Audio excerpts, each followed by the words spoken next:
Bueno, muy buenas tardes, tengan todas y todos ustedes bienvenidos a los seminarios que se imparten por parte de la Unidad de Bioingeniería de la Facultad de Estudios Superiores de Zaragoza, los que tenemos cada viernes. Antes de iniciar y dar algunas indicaciones, pues quisiera primero comentar que para mí es muy agradable y agradezco mucho la confianza para coordinar este seminario de este día. Les comento que hoy es el último seminario del semestre. Posteriormente se nos informará por medio de la promoción del seminario cuando los retomamos. Entonces, pues a disfrutar este último seminario del semestre. También recordarles que siempre es la misma liga por Zoom y la misma contraseña. Las sesiones se graban para posteriormente subirse al canal de YouTube que se llama Laboratorio de Reología y Fenómenos de Transporte. Les pedimos a todos los participantes, excepto por supuesto al ponente, que apagar sus micrófonos durante la presentación y al final pueden hacer sus preguntas levantando la mano o a través del chat. Para continuar, primero quiero agradecer a las doctoras y los doctores coordinadores de estos seminarios, sin ningún orden en particular, pero resaltando la participación o la coordinación del doctor Fausto Calderas, el doctor Edson Emilio Herrera Valencia, el doctor Luis Antonio Ramírez Torres, la doctora Catalina Soriano Correa, la doctora María Guadalupe Salinas Juárez, la doctora Linda Verónica Campos Fernández, al doctor Enrique García Leal, a la doctora Alejandra Chávez Riveros, al doctor Joaquín Flores Jerónimo y a una servidora, Guadalupe Sánchez Olivares. Bueno, el día de hoy contamos con la presencia del doctor Eddie Ivanoe Jiménez Gutiérrez. Bienvenido, doctor, quien es nuestro ponente del día de hoy. Y para iniciar la presentación le pedimos a la doctora Margarita Canturreyes que nos haga la introducción del doctor. Adelante, doctora Margarita, por favor. Buenos días, muchas gracias por su presencia. La verdad es que la reseña que me mandó el doctor es bastante breve, pero no se compara con todo el trabajo que ha realizado y toda su trayectoria profesional. Es un placer para mí presentarlo. A ver, un momento. Bueno, el doctor Eddie Ivanhoe Jiménez obtuvo su doctorado en la Universidad Nacional Autónoma de México, especializándose en el área de organocatálisis asimétrica bajo la tutela del profesor Marcos Hernández Rodríguez. Como asistente de investigación en el Instituto de Química de la UNAM, trabajó durante 8 meses sintetizando compuestos poliaromáticos en el área de organocatálisis también. Posteriormente, en 2018, se unió al Scripps Research Institute de California, Estados Unidos, para realizar su investigación postdoctoral sobre fosforilación prebiótica bajo la supervisión del profesor Ramanarayan Krishnamurthy. De regreso en México, sus actuales intereses de investigación se centran en el diseño y la aplicación de catalizadores quirales que contengan el grupo ácido fosfórico. Cabe mencionar que pertenece al Sistema Nacional de Investigadores también. Eh, pues es un placer que nos acompañe en nuestros seminarios de cada viernes aquí en los seminarios de bioingeniería. Adelante, muchas gracias.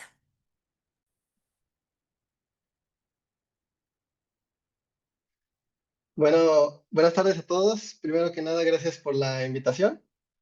Y bueno, el día de hoy les voy a presentar el seminario titulado Diseño, Síntesis y Aplicación de Organocatalizadores Bifuncionales en Reacciones de Adición. Solo quería comentar que actualmente me encuentro realizando otra estancia postdoctoral en el Instituto de Química y la charla de hoy va a tratar de mi investigación que hice durante mi estancia doctoral. Eh, Primero quisiera hacer la pregunta, pues, ¿qué es organocatálisis, no? De acuerdo a una descripción o definición de Dalco, que me gusta, describe la aceleración de reacciones químicas a través de la adición de cantidades subestequiométricas de un compuesto orgánico. Eh, la organocatálisis en 2021 recibió el premio Nobel a través del doctor Benjamin List y el doctor David Macmillan. Ambos, bueno, fueron pioneros. Y ellos en su momento publicaron reacciones catalizadas con prolina. Actualmente Benjamin List estudia ácidos de bronce quirales, mientras que David Macmillan estudia fotocatalizadores también. Particularmente, yo trabajé con este tipo de compuestos que se conocen como tiureas, ¿no?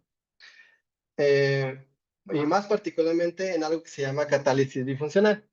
Pero, ¿qué es lo que hace a un catalizador bifuncional? Digamos, en una reacción nucleófilo-electrófilo, donde hay un catalizador, el catalizador tendrá dos funcionalidades para que de manera simultánea pueda activar tanto al nucleófilo y electrófilo, y de esta manera, pues formar un nuevo enlace.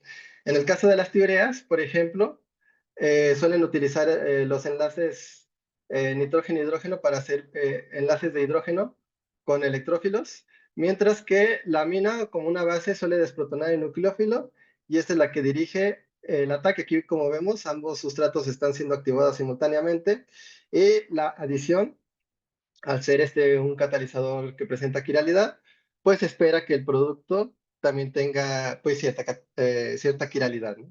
Perdón, doctor Eddie, creo que está, no vemos su pantalla, a lo mejor, no sé si sea algo normal o no, yo no veo su pantalla. Sí, Yo, yo sí lo yo veo. sí la Sí veo, se ve. sí, sí, sí se Ah, ve. perdón. Entonces no sé, ahorita lo veo. Entonces, si no salgo y entro otra vez. Gracias, perdón. Ok. Bueno, este término de catalizador bifuncional lo definió Takemoto en este paper JACS 2003, donde él pues reportó esta teoría ya conocida ahora. Bueno, les voy a hablar del diseño de cómo vamos a generar nuevos catalizadores. Anteriormente se conocía que, por ejemplo, la teoría de Takemoto, que era esta, presentaba muy buena reactividad. ¿Por qué? Porque uno de sus sustituyentes, el bistrifluorometilo, pues tenía grupos electrotractores que hacían que estos NH fueran más ácidos y por lo tanto generaba enlaces de hidrógeno más fuerte con los sustratos, ¿no? Eso aumentaba la reactividad. Sin embargo, también se había observado que este tipo de tiureas que presentaban centros quirales muy cercanos al sitio activo, eran los que presentaban a veces una mayor selectividad, ¿no? Entonces, ¿cuál es la idea? La idea es unir estas dos características. Por un lado, tener un centro quiral cercano al sitio activo y un grupo electrotractor, en este caso el trifluorometilo, para mantener esta acidez en los enlaces NH, ¿no? ¿Cuál fue la síntesis que desarrollamos? Fue una síntesis convergente, donde principalmente, bueno, empezamos a partir del diamino ciclohexano racémico, hicimos una resolución. Luego, por una serie de pasos, protegimos solamente uno de los grupos amino. Luego dealquilamos el grupo amino libre. Y luego nos deshicimos del grupo protector para obtener este diamino ciclohexano con dialquilado en uno de los NHs, ¿no? Por otro lado, empezamos a partir de aldehídos, utilizamos esta sulfinimina, la sulfinimina de Hellman, que es un auxiliar quiral, que lo que nos ayuda es adicionar el grupo trifluorometilo de manera quiral. Una vez que ya se adicionó, se elimina, y de esta manera tenemos esta amina quiral con el grupo CF3, y lo único que resta, perdón, es utilizar tiofosgeno para sintetizar este tipo de isotiocianatos, y una vez teniendo estos dos compuestos, simplemente en diclorometano se pueden obtener diferentes tiureas. Ahora, ¿cuántas tiureas sintetizamos y de qué tipo? Bueno, primero teníamos tiroideas con el diamino ciclohexano con quiralidad SS, que estoy poniendo siempre en azul, y sus diasterómeros con quiralidad RR en el diamino ciclohexano con grupos trifluorometilo, como ya les había mencionado. Y también sintetizamos análogos, pero en lugar de CF3 es CH3 en esta posición, ¿no? ¿Para qué? Para que cuando las probemos en una reacción modelo, podamos comparar si efectivamente los catalizadores con grupos electroactores funcionan mejor tanto en rendimiento como en selectividad, ¿no? Estos son los análogos. Y estas Rs, probamos diferentes sustituyentes. Muy rápidamente nos dimos cuenta que los alquilos no generaban tan buenas selectividades y usualmente los mejores eran con grupos aromáticos. ¿En qué reacción la probamos? Pues primero en una adición de Michael. ¿Cuál reacción de Michael fue? Fue primero en el beta-nitroestireno y en esta pentanodiona. Y bueno, primero, pues probamos todos los catalizadores que sintetizamos y los mejores fueron aquellos que tenían naftilo como sustituyente. Al final también probamos diferentes, bueno, se siguió la optimización de la reacción, donde lo mejor fue la cantidad catalítica de 5 mol por ciento, disolvente tolueno, temperatura ambiente y una reacción de 24 horas. Una vez que ya teníamos esto, seguía a probar primero la variabilidad de los electrófilos. Y estos son los electrófilos que probamos, manteniendo constante la pentanodiona. ¿Qué resultados obtuvimos con todos los sustituyentes? Bueno, aquí se los muestro. En el caso del diasterómero, con quiralidad SS, sorpresivamente, bueno, no sorpresivamente. Aquí obtuvimos lo que esperábamos. Bueno, aquí recuerden, puede ser flúor o hidrógeno, puede ser el CF3 o el CH3. Y observamos pues lo que esperábamos, que un catalizador con CF3 era mejor o presentaba mejores rendimientos y selectividades en comparación con el catalizador con CH3. Y aquí es lo que estamos viendo. A la hora de probar el diasterómero, bueno, primero vimos que el catalizador diasteromérico con quiralidad SS en el diaminociclohexano daba menos o resultados no tan buenos en comparación con el SS, pero sorpresivamente también vimos que los catalizadores con hidrógeno, es decir, con CH3 aquí, eran mejor que los catalizadores con flúor, ¿no? A la hora de probar también ahora, bueno, aquí, como mencionaba, primero probamos los electrófilos. A la hora de probar diferentes nucleófilos, estos son los nucleófilos que estudiamos, observamos el mismo comportamiento.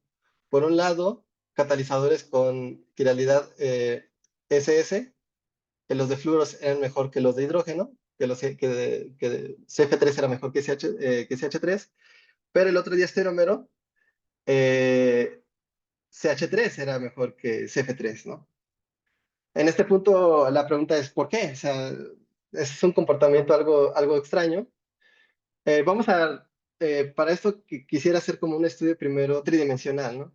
Aquí tenemos los catalizadores con grupo CF3, ¿ok? Las teorías.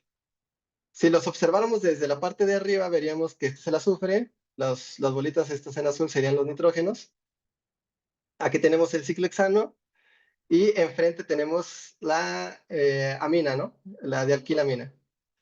Mientras que del otro lado tendríamos el centro quiral con el grupo aromático hacia atrás y el grupo trifluormetilo hacia adelante, ¿no? Cuando nos pasamos al catalizador con la quiralidad RR, vemos que aquí la diamina está del lado del grupo aromático, mientras que el grupo trifluormetilo está en esta posición. Viendo el estado de transición, bueno, también es que se estudió computacionalmente y ya les hablaré un poquito más adelante, pero sabíamos que la pentadionona era la que estaba enlazándose a los enlaces de hidrógeno y el nitroestireno era el que se adicionaba del lado de donde estaba la amina terciaria, ¿no? Por lo tanto, del lado de donde esté la amina terciaria es donde en teoría debería de ingresar el electrófilo, ¿no? Viendo estos dos imágenes, pues podemos suponer que donde hay menos efecto estérico, que sería el de la izquierda, en comparación de esta, es donde más fácilmente se adicionaría y es lo que observamos. Este catalizador se conoce como el match, porque es el que produce el producto quiral, ¿no? En exceso, con el mayor exceso enantiomérico, ¿no? Pero ahora si analizamos, si hacemos el mismo estudio, pero con los CH3, básicamente, bueno, son las mismas figuras, pero el match sería este, ¿no? Entonces, aquí el match sería donde estaría entrando del mismo lado donde está el grupo aromático, que en teoría pues debería ser el lado por donde está más impedido, ¿no? Entonces, para tratar de comprender este comportamiento, recurrimos a cálculos computacionales con otro grupo de investigación. Ellos estudiaron algo que se llama QTAIM, que es Quantum Theory of Atoms in Molecules. Básicamente lo que estudia, se hace un estudio del estado de transición y este estudio lo que observa es interacciones, qué tipo de interacciones se encuentran en el estado de transición. Observamos, por ejemplo, aquí los esperados puentes de hidrógeno, pero también observamos interacciones flúor-hidrógeno con el electrófilo, en este caso, el betanitroestireno. Este es el otro diasterómero, donde ya no existen de este lado, o digamos del lado de enfrente, interacciones con el flúor, pero sí existen algunas con el anillo aromático. Al estudiar los catalizadores con CH3, aquí vemos, igual tenemos los esperados enlaces de hidrógeno, pero también observamos que empieza a haber interacciones CH-Pi con el catalizador. Y aquí, como vemos, particularmente en el diasterómero, existen muchas más interacciones CH-Pi cuando el anillo aromático está hacia el frente que cuando está hacia atrás, ¿no? Entonces esto ya nos está dando una idea de que por un lado cuando está el flúor también ayuda en el estado de transición, mientras estas interacciones flúor-hidrógeno, mientras que con el catalizador que no tiene flúor, estas interacciones secundarias serían las CHP. Y bueno, los resultados de esta investigación se publicaron en este artículo, ¿no? ¿Qué es lo que se ha aprendido hasta ahora? Bueno, si por ejemplo les mostrara les muestro este rayos X que es de una urea con el grupo feniletilamino, que era más o menos el grupo sustituyente del que analizamos ahorita en los cálculos computacionales. Lo que vimos es de que el catalizador funciona bien cuando el anillo aromático se encuentra, digamos, en una posición plana, ¿no? Entonces, ¿qué pasaría si, por ejemplo, enlazáramos estos carbonos, perdón, para que el anillo ya se encuentre en esa posición? ¿Sería mejor catalizador? Por ejemplo, se hizo un cálculo computacional donde se modeló el estado de transición de la tiurea en la adición de Michael con el grupo feniletilamina, que eran los catalizadores que estudiamos, y también con este sustituyente, el tetrahidronaftilo, donde está, digamos, fijo el anillo en esta posición como plana, ¿no? A la hora de superponer estos estados de transición vemos que son casi idénticos, ¿no? Entonces por ahí digamos que ya nos está dando claves de lo que se puede hacer con este catalizador. Se hizo primero ahora el análisis computacional de QTAI, al igual que el feniletilamino vimos los enlaces de hidrógeno esperados y también vimos las interacciones CHP que nosotros buscábamos, ¿no? Se hizo un estudio adicional que se llama NCI Index o Non-Covalent Interaction.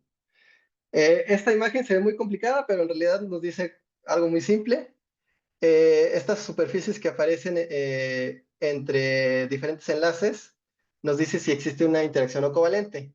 Mientras más azul sea, es más atractiva, mientras más roja, más repulsiva. Y usualmente las de color verde son como interacciones CHP. Y bueno, aquí aparece una isosuperficie entre estos anillos aromáticos y especialmente entre las interacciones CHP. Vemos una tonalidad un poco más hacia el azul, especialmente también en esta es una también interacción CHP, ¿no? Donde es bastante más inclinada hacia lo atractivo. Una vez que conocimos estos resultados, ahora se probaron en la misma reacción modelo. Se probaron diferentes grupos aromáticos. Estos son los diferentes grupos aromáticos que se estudiaron. Y se obtuvieron rendimientos entre 72 y 95% para para los diferentes sustituyentes. Las selectividades fueron bastante buenas. arriba de 92, y solo por comparación con los resultados del mejor catalizador con CH3, que era el de naftilo, pues vemos que el del tetrahidronaftilo, sobre todo en antiselectividad, pues fue generalmente superior.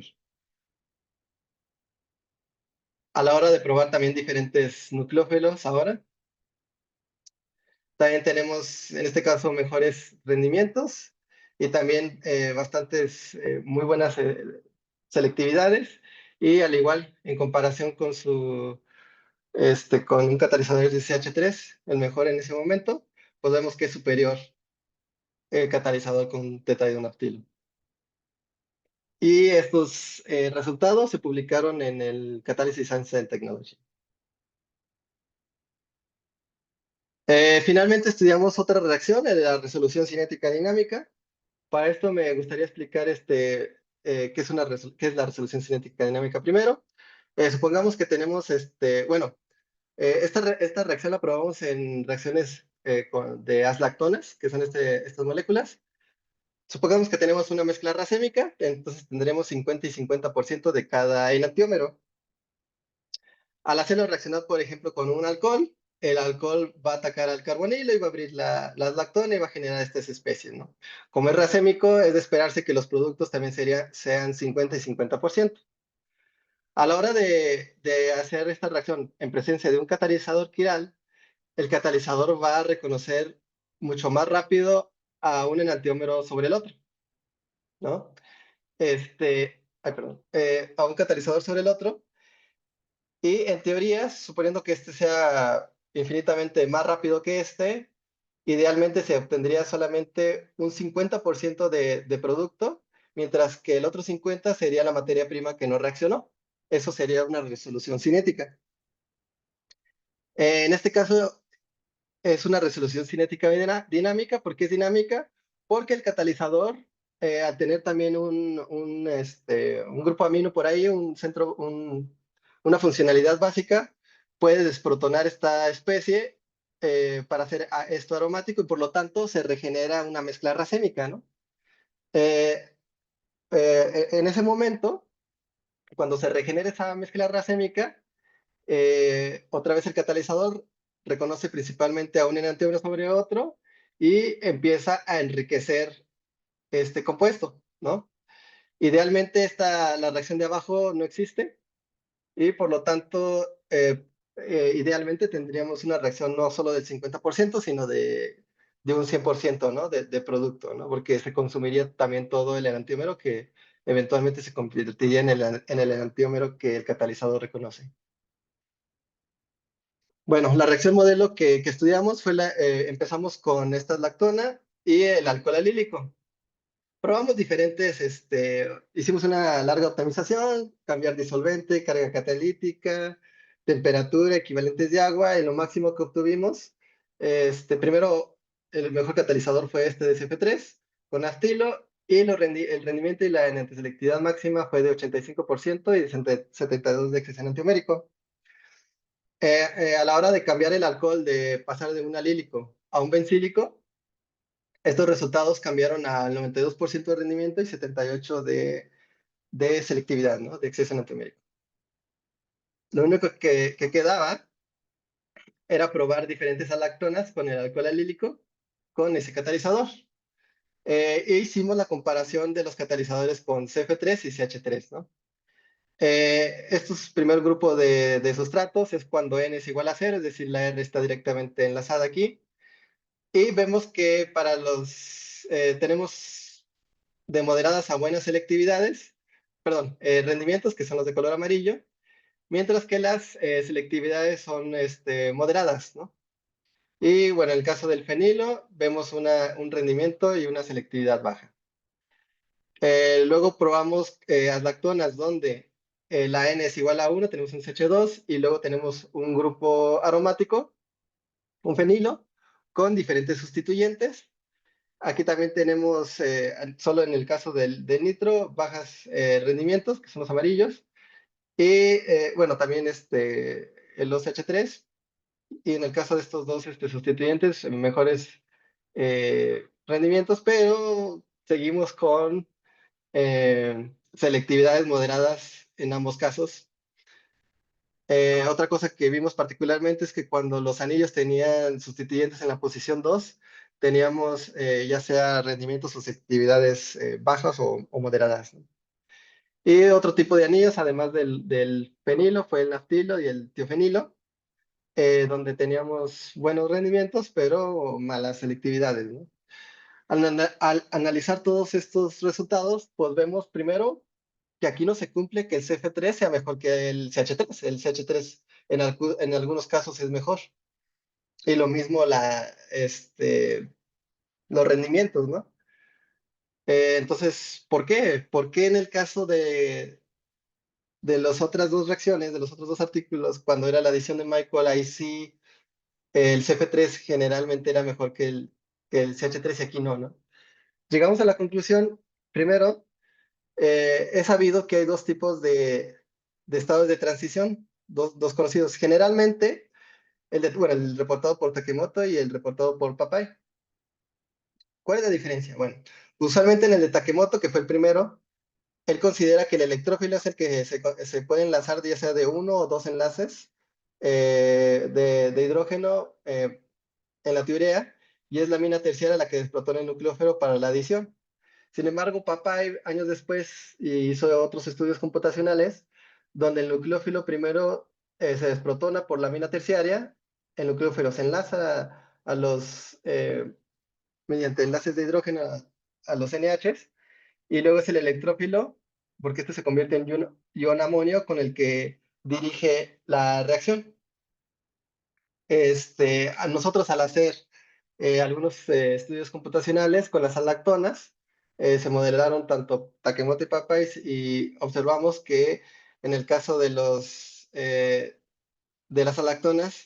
alactonas sigue un mecanismo o un estado de transición tipo Takemoto, donde este enlace nucleófilo-protón es más largo y, por ejemplo, en el caso de la adición de Michael, el enlace nucleófilo, bueno, este enlace nucleófilo hidrógeno es más corto.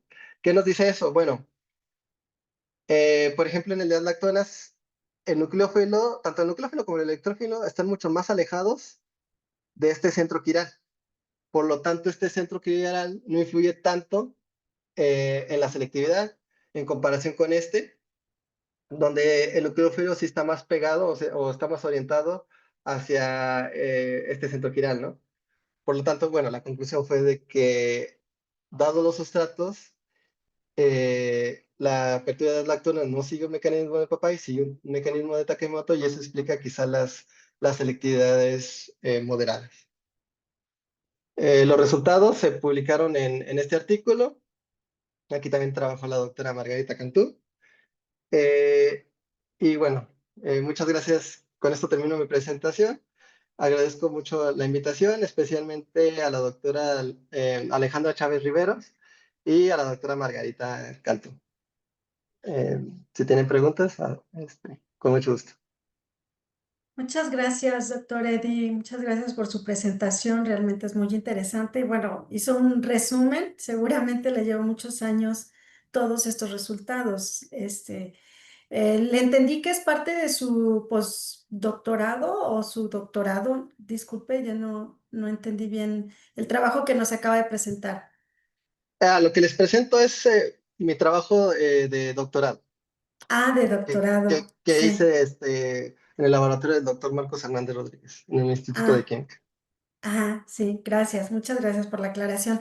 Bueno, pues tenemos ya abierta la sesión de preguntas y veo aquí la mano levantada de la doctora Alejandra Chávez, así que adelante, doctora. Hola, buenas tardes. ¿Me escuchan bien? Sí. Sí, Ah, bueno, pues antes que nada quiero darle las gracias al doctor Ivanhoe por hacer esta presentación. Siempre lo he admiro mucho cómo hace sus presentaciones, como bien comentó la doctora Maggie al inicio, pues nosotros lo conocemos desde la maestría, básicamente, pues él es un gran amigo mío. Pues platicarles que la primera persona que me habló cuando entramos al posgrado, pues fue él. Y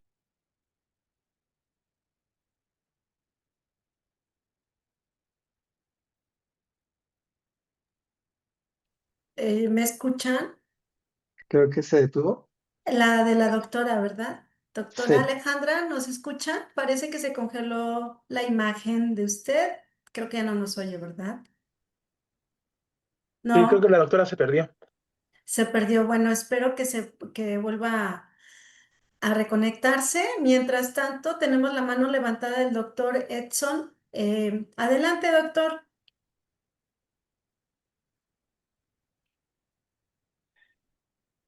Gracias. Sí, hola. Buenas tardes a todos. Es- sí, buenas bueno, tardes. ¿sí me escuchas? Ah, perdón, ¿está Alejandra? Sí, ¿Hablo yo o le cedo a Alejandra? Ah, bueno, buenas tardes, Eddie. Primero que nada, muchas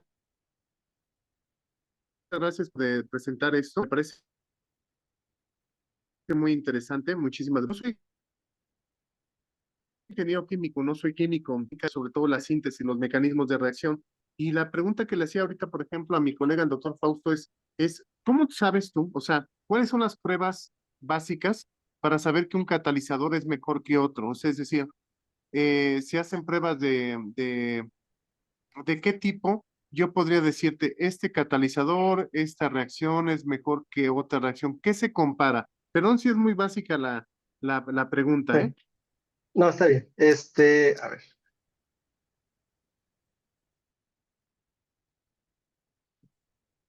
Por ejemplo, aquí, este, supongamos, bueno, tenemos aquí teníamos dos tipos de catalizadores con CH3, si nos enfocamos solamente en los de color azul, CH3 o CF3.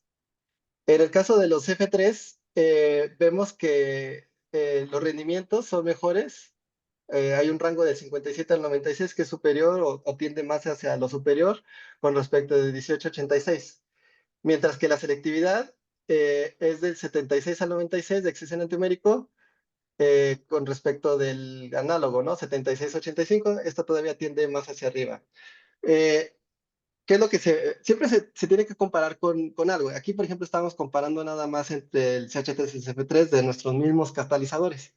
Eh, pero, por ejemplo, esta reacción también la realicé con el catalizador de Takemoto, que es como el comercialmente disponible y daba tanto rendimiento como selectividad más baja. Bueno, la selectividad de estas pues se mide mediante HPLC quiral y lo que se busca es pues tener el número más grande, ¿no? Para favorecer un enantiómero sobre otro. Y bueno, no sé si eso resuelve su pregunta. Siempre se tiene que comparar con respecto Sí, de otra cosa, ¿no? De un estándar, digamos. sí, lo que pasa es que me preguntaba eso, ¿no? Porque, por ejemplo, casi en todas las cuestiones de materiales, siempre hay pruebas básicas, ¿no? Por ejemplo, nosotros que trabajamos de flujo oscilatorio de baja amplitud, y obviamente que hay muchas, ¿no? Pero esa es como, digamos, la batería que se hace de caracterización geométrica para un fluido complejo. Entonces, esa era mi duda. Y otra de las cuestiones, ustedes cuando están pensando en algún nuevo catalizador, una nueva propuesta, y sería mi última pregunta, eh, ¿ven, en algún momento se ponen a ver el costo de lo que están trabajando, o simplemente estamos nuevos materiales y pasa a segundo plano el costo, ¿no? Del catalizador? Gracias, nada más sería esa parte, ¿no? Sí, ¿No me escuchan? perdón. Nada más sería esa parte. Ujú. Ok, bueno, idealmente sí, o sea, por ejemplo, aquí lo que se quería estudiar era el comportamiento con trifluorometilo para ver si manteníamos esto y la otra cosa es que idealmente era ver se podía extender a muchas reacciones, porque puede ser que, por ejemplo, el de Takemoto funcione bien en esta reacción, pero en otra no. Entonces, si estos catalizadores funcionaran bien en muchas reacciones, pues sería un mejor catalizador. Y sí, o sea, por ejemplo, estos serían catalizadores un poco más caros que el de Takemoto, pero si mantuviéramos esa selectividad, que es realmente lo más difícil, pues sí valdría la pena. Nosotros vimos que, por ejemplo, les hablé primero con este tipo de catalizadores con CF3, pero luego me pasé al de tetrahidronaftilo. donde también daba resultados iguales o superiores. Ahí nos enfocamos todavía más porque, pues evidentemente, bueno, no evidentemente, ese catalizador era mucho más barato y mucho más rápido de hacer que el SF3. Entonces, por eso llamaba más la atención. Pero digamos que son como pasos. Primero hay que ver que funcione y si funciona, el siguiente paso es ver cómo hacerlo barato, ¿no? Ok, ¿Tiene apagado? pues bueno, muchas gracias. Gracias. Muchas gracias, doctor Edson, por su participación. Parece que la doctora Alejandra no ha podido reconectarse, o por lo menos yo no la estoy viendo. Seguimos abiertos a las preguntas, ya sea levantando la mano o haciéndolas llegar por chat. Veo levantada la mano del doctor Joaquín Flores. Adelante, doctor. Ya. Mucho gusto, Eddie, muy Mucho interesante tu gusto. trabajo. Igual que el doctor Edson, tampoco trabajo mucho en la parte química, sino más como dinámica de fluidos y esas cosas. Pero tengo una duda sobre la cuestión de modelado computacional. Digamos, se basan mucho en los modelos computacionales. Una es que me gustaría más o menos tener idea qué tan complicados son estos modelos computacionales, ¿no? Para que nos pongas en perspectiva, ¿no? Cuánto tiempo, por ejemplo, tarda un cálculo.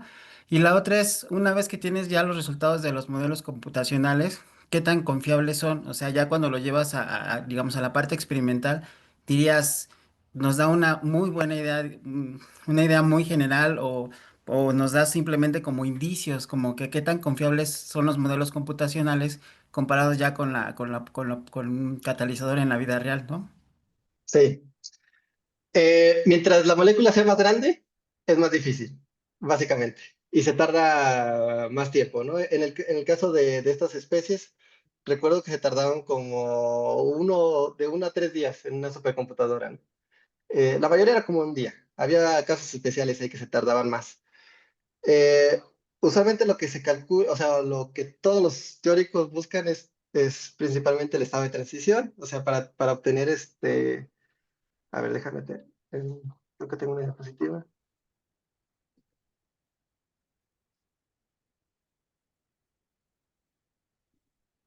Por ejemplo, o sea, lo que se busca es digamos que en este punto se tienen los sustratos, acá están los productos y lo que se busca, bueno, estos dos se calculan computacionalmente, pero es relativamente rápido. Lo que se tarda más es el estado de transición, que es en el momento en el que se está formando el enlace. Ahora, por ejemplo, si nos enfocamos primero en la línea continua, la diferencia de esta energía o delta E nos dice digamos, la energía necesaria para que la reacción se lleve a cabo, ¿no? Ahora, pero esos valores, digamos que salen unos números, ¿no? Esos valores no nos dicen nada, siempre tenemos que compararlos con otra cosa. En este caso comparamos esa altura con los de CH3, por ejemplo, cuando utilizamos los catalizadores de CH3, y esas alturas eran similares, por lo tanto podemos decir que la velocidad de reacción y por lo tanto, bueno, está relacionado con los rendimientos serían más o menos similares, ¿ok? Cuando se calcula esas alturas, pero para un enantiómero, para los diferentes enantiómeros, obtenemos primero tenemos que obtener esta diferencia de esta diferencia y se obtiene algo que se llama delta de delta D. Mientras más grande sea esta diferencia, nos dice que es más selectivo el catalizador, porque quiere decir que necesitas menos energía para favorecer un enantiómero sobre el otro, ¿ok? Eso es, por ejemplo, la forma en que se ve. ¿Y qué tan aunado a la realidad es? Bueno, aquí yo siento que los cálculos computacionales generalmente deberían de tener resultados experimentales, porque igual, o sea, por ejemplo, nosotros que utilizamos este método que está aquí arriba, que es M062X, pero hay muchos métodos, ¿no? Supongo que calculas uno y te da unos resultados donde estas deltas entre un catalizador y otro son muy diferentes.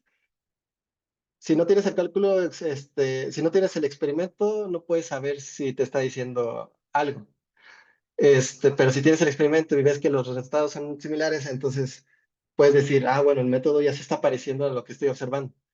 Entonces, si ves que ya se está pareciendo cuando lo comparas con lo experimental, entonces ya puedes creer un poco más a lo teórico. pero también como partir de la idea de lo que nos dice la computadora es la realidad, no, sí tienes que tener algunos resultados para poder hacer esta comparación y decir, creo que este método sí está funcionando, ¿no? Ok, muchas gracias. Sí. Gracias, doctor Joaquín, por su presentación. Bueno, tenemos tiempo para más preguntas y veo la mano levantada de la doctora Margarita Cantú. Adelante, doctora. Buenas tardes, muchas gracias por la presentación. La doctora le comenta que algo tuvo un problema técnico desafortunado porque pues estaba contando la historia. Yo también estoy muy contenta de que nos acompañes en este seminario. Tus presentaciones siempre les dedicas muchísimo tiempo y son muy dinámicas y visibles. Es muy fácil ver una gráfica, ¿no? Dinámica de rendimientos y selectividades, pero para cada punto de la gráfica es mucho trabajo el que hay detrás, ¿no? Desde el diseño, como lo comentas, desde el diseño del catalizador, qué átomos, qué reactividad tienen esos átomos, qué interacciones pueden tener los sustratos entre sí, y sobre todo este estudio de cómo las tiureas, que en este caso pues son los catalizadores, cómo agarran a los sustratos, ¿no? Cómo los sujetan para unirlos y que puedan, reaccionar lo más rápido y eficiente posible. Después de que uno diseña todo esto, ¿qué sería? Bueno, vamos a sintetizarlo, ¿no? Vamos a sintetizarlo con materias primas, pues lo mejor amigables con el planeta, que es complicado no dejar una huella de carbono en todo lo que hacemos, pero pero bueno, pues vamos a hacerlo, vamos a sintetizar las moléculas y luego ponerlas en práctica en diferentes reacciones, ¿no? Lo ideal sería que fueran catalizadores que funcionen para muchas reacciones, pero la realidad es que son muy selectivas, ¿no? Cada reacción ahora sí que necesita su propio catalizador, ¿no? Por lo que vemos en los papers que muestras. Y otra cosa de la que me gustaría también hablar es de la purificación, ¿no? A mí me tocó purificar varias moléculas que no son tan sencillo de purificar. Yo creo que es de lo más difícil purificar por cromatografía en columna, por cristalización, todo eso que nos enseñan en Química 3. Para los chicos que están por aquí de química, que están en la licenciatura todavía, todo eso, realmente sí lo pones en práctica ya cuando llegas a querer tener tu molécula pura, porque solamente así la puedes meter a analizar a HPLC, que es una técnica súper fina y sensible y costosa, y que gracias a este equipo puedes decir cuánto tengo de un enantiómero y cuánto tengo del otro enantiómero, y yo quiero tener 99% de un solo enantiómero, ¿no? Que muestras pues resultados muy altos en selectividad. Y bueno, finalmente pues ya se ponen las tablas con los resultados y las gráficas. Pero pues sí es este trabajo es de 24 horas, 24/7.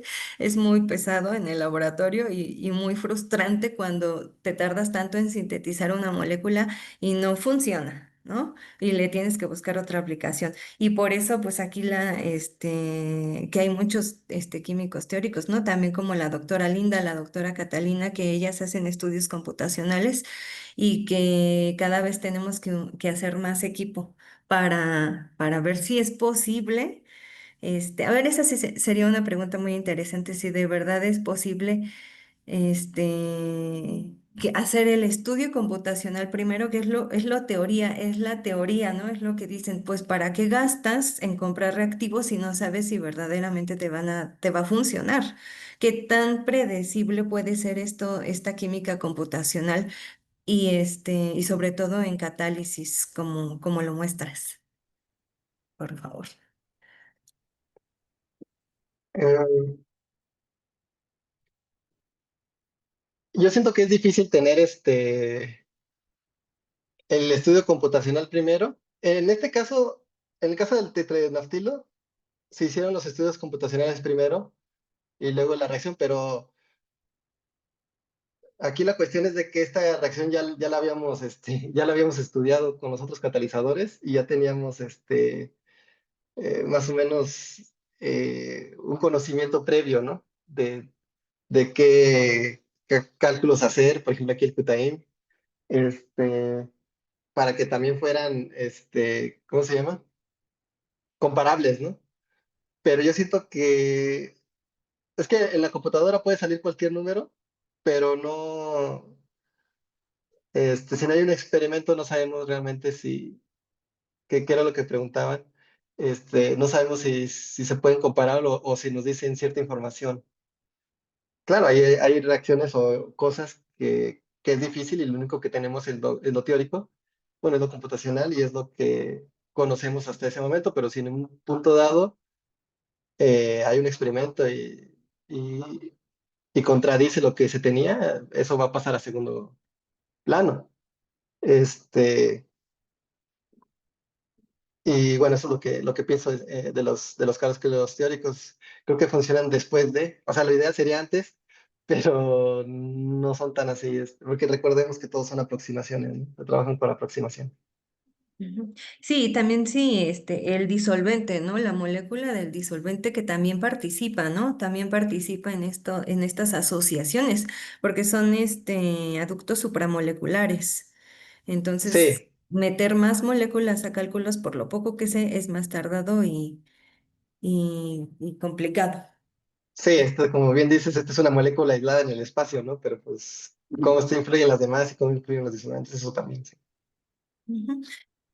Muchas gracias. Y también me gustaría compartirles un poquito de las bondades de la organocatálisis, que no por nada ganó el premio Nobel hace unos años.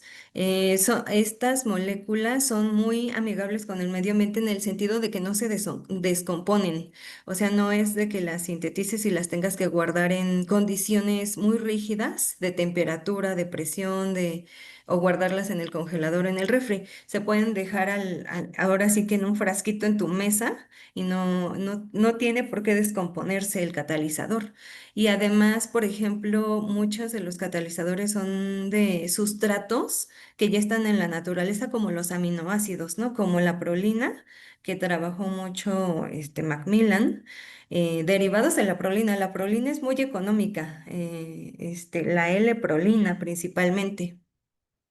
Y, ¿qué más? Disolventes, puedes utilizar disolventes verdes como acetato de etilo, diclorometano, perdón, acetato de etilo, si es verde, y agua, ¿no? Hasta agua, hay estudios en donde el agua puede ayudar a las interacciones que comentas, ¿no? De enlace de hidrógeno y de enlace de halógeno, que todas esas interacciones suman, ¿no? Que a veces decimos que son interacciones débiles, como las llamamos interacciones débiles, pero el ADN está unido por ese tipo de enlaces de hidrógeno.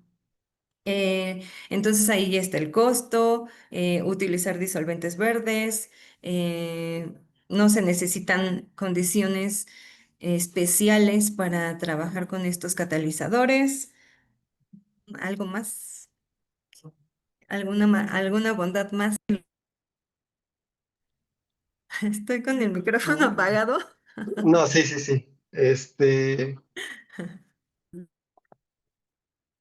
Bueno, que están disponibles también ambos enantiómeros a la hora de sintetizar los catalizadores, en la mayoría de los casos. ¿Qué otra cosa?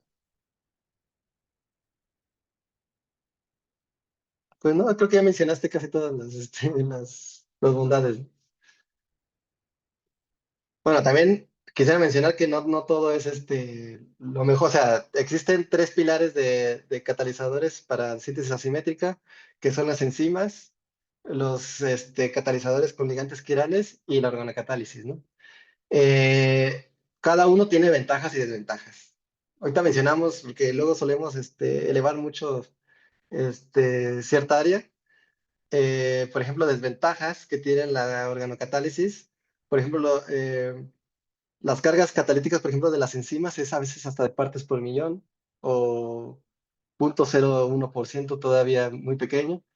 En el caso de las cargas catalíticas de los catalizadores organometálicos también son pequeñas, pueden ser de 1%. Y la organocatálisis cuando empezó, sus cargas catalíticas eran muy grandes, eran de 20%. Ahorita ya se han ido reduciendo, rondan como el 5%, eh, pero bueno, en teoría duele menos porque suelen ser más económicos que los catalizadores con metales, ¿no? O con las enzimas, pero aún así es una desventaja, ¿no? Benjamin List tiene un catalizador, eh, el imidodifosfato, que es sumamente ácido y es el único hasta ahora que conozco que ha reportado en partes por millón. Este, eh, También vemos cómo va avanzando la organocatálisis en ese aspecto, ¿no?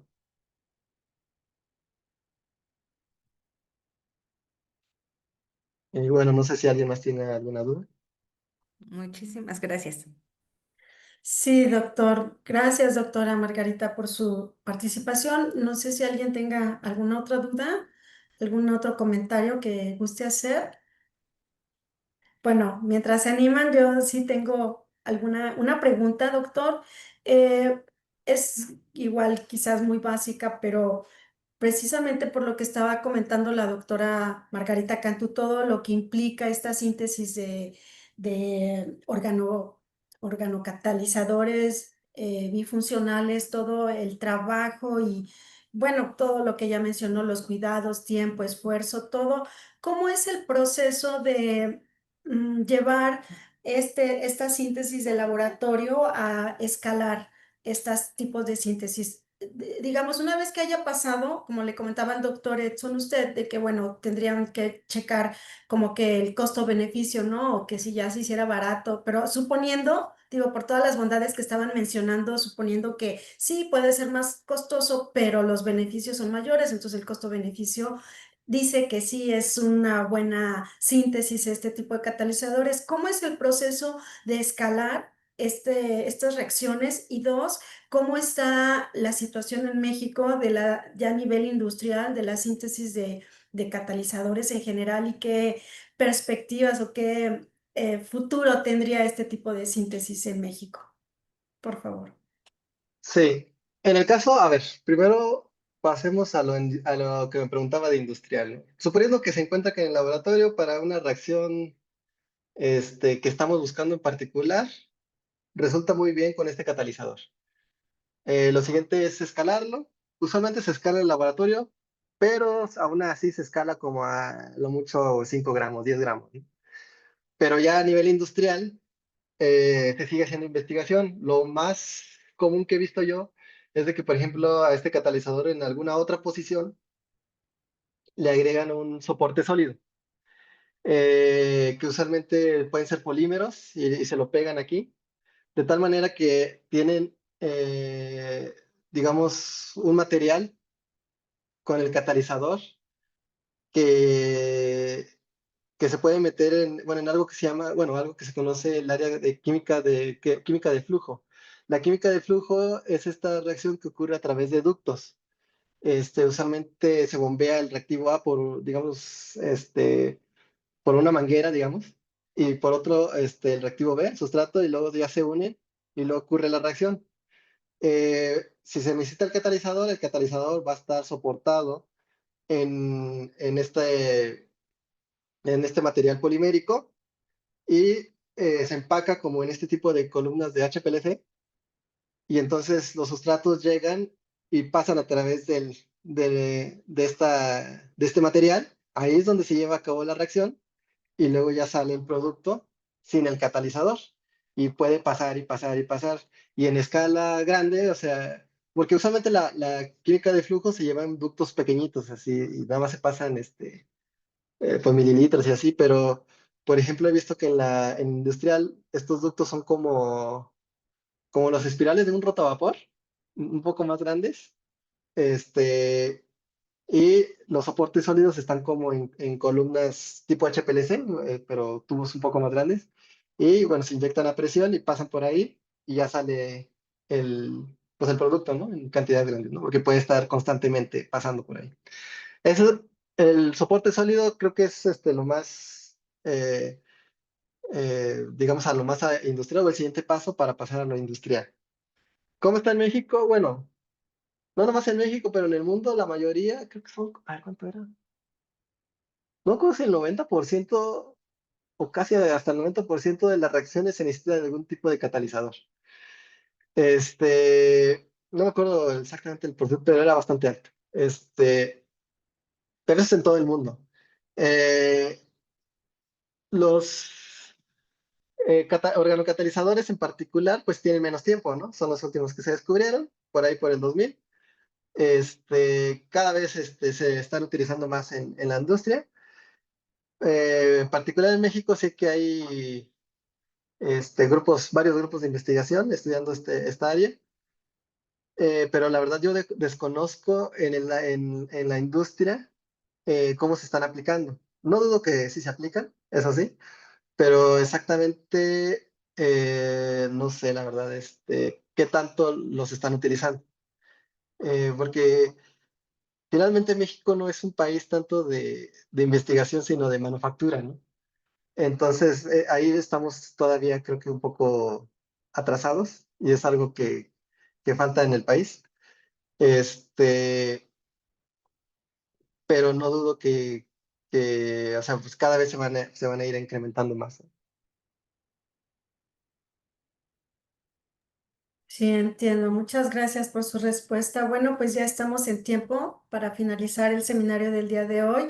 Le agradecemos nuevamente, doctor Eddie, por su participación. Muchas gracias y muchas gracias a todos por su asistencia. Entonces, pues hasta nuevo aviso, retomamos los seminarios los seminarios de esta unidad. Muchas gracias. Bonito fin de semana para todos. Hasta luego. Hasta luego. Gracias. Muchas Gracias, hasta luego. gracias. Gracias. Hasta luego, buenas vacaciones a todos. Gracias, igualmente. Hasta luego, bonitas vacaciones. Nos vemos desde la que descanses.